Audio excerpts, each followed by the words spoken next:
Assalamualaikum warahmatullahi wabarakatuh. Anak-anakku yang berbahagia, alhamdulillah pada kesempatan pagi hari ini kita bisa berjumpa kembali dalam mata pelajaran ekonomi pada pembelajaran jarak jauh di era pandemi. Kali ini kita akan membahas bab 2 tentang badan usaha. Jadi materinya adalah materi untuk pelajaran ekonomi kelas 10 semester 2.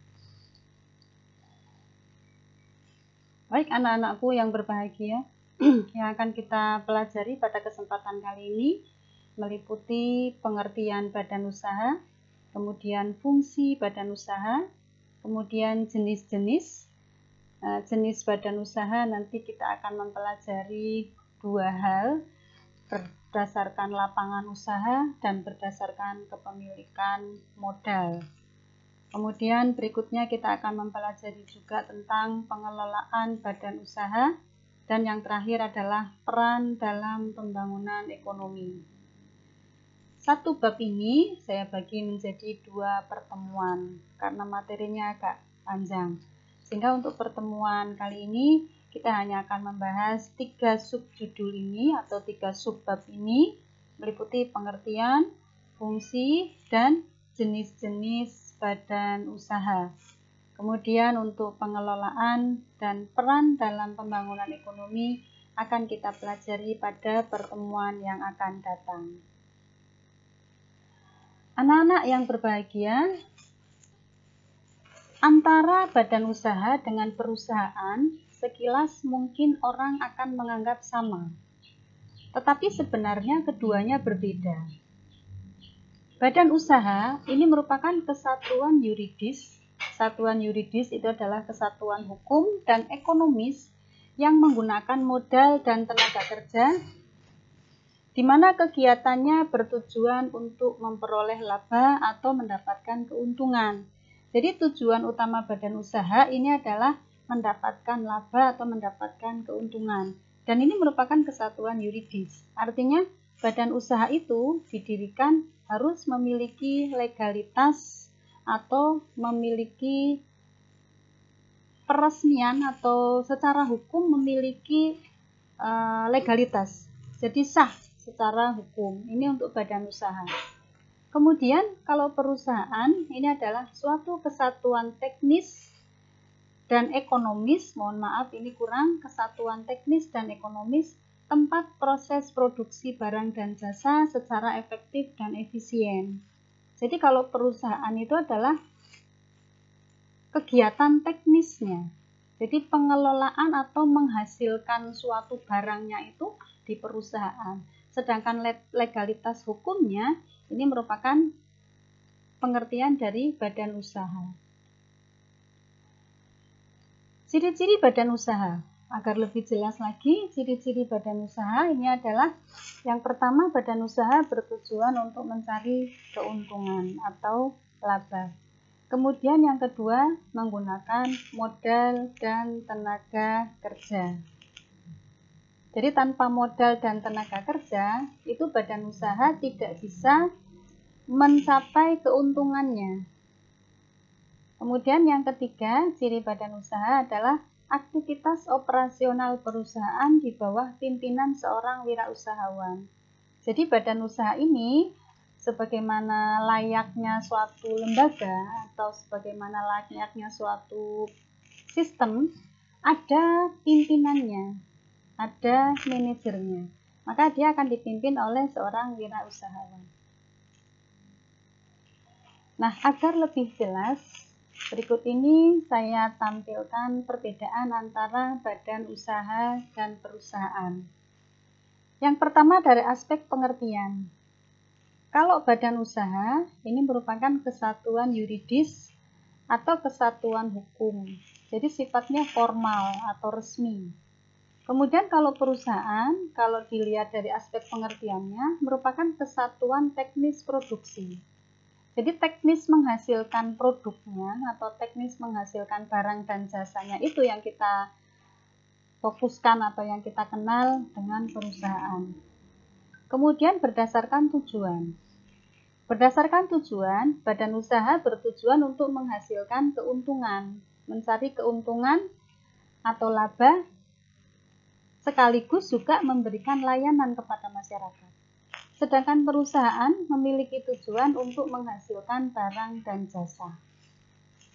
Kemudian yang ketiga, dari aspek fungsi, badan usaha merupakan kesatuan organisasi untuk mengurus perusahaan. Jadi pengelolaan atau menghasilkan barang dan jasa itu legal formalnya diurusi oleh badan usaha.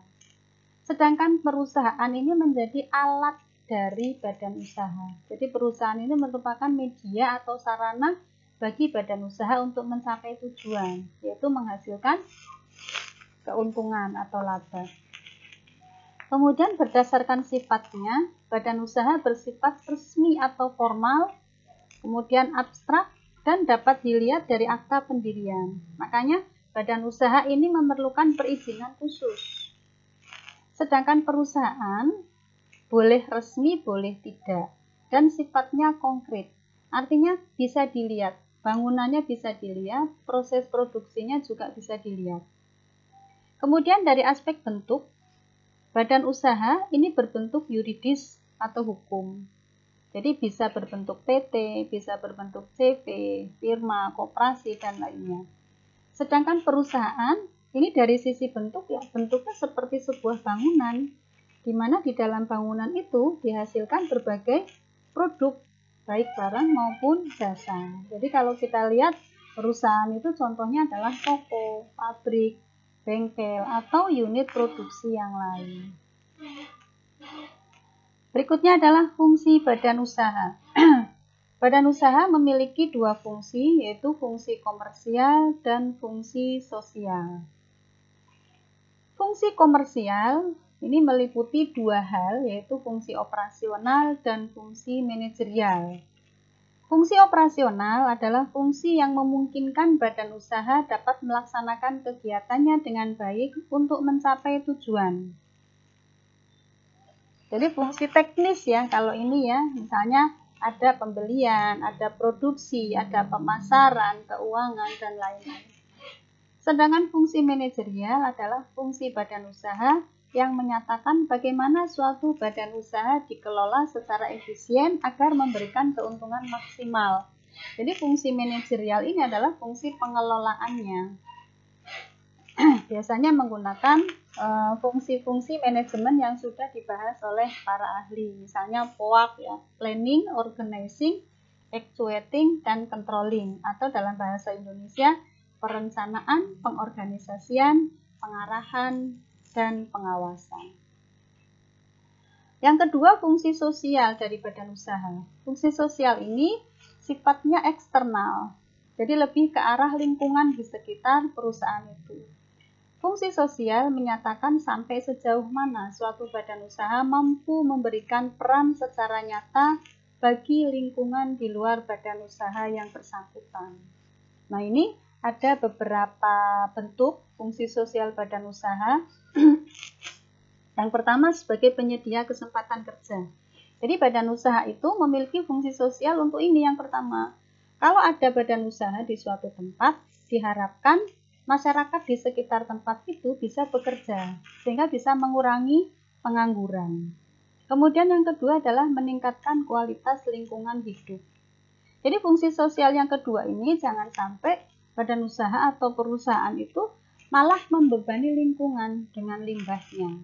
Tetapi sebaliknya, mestinya badan usaha atau perusahaan itu bisa meningkatkan kualitas hidup di sekitar perusahaan, kualitas lingkungan hidupnya, misalnya dengan pengadaan hutan perusahaan. Jadi perusahaan itu tanahnya tidak digunakan semua untuk pembangunan pabrik, tetapi ada ruang kosong, ruang hijau yang kemudian ditanami pohon-pohon, kemudian dijadikan hutan, sehingga ada barter antara CO2 dengan O2. Jika perusahaan menghasilkan limbah, misalnya dari asapnya menghasilkan karbon dioksida, maka hutan di sekitar perusahaan itu akan bisa membarter, mengurangi dampak lingkungan yang diakibatkan oleh asap misalnya ya. Kemudian yang ketiga, fungsi sosialnya adalah fungsi pertumbuhan ekonomi nasional. Jadi diharapkan dengan munculnya badan usaha atau perusahaan ini, masyarakat bisa bekerja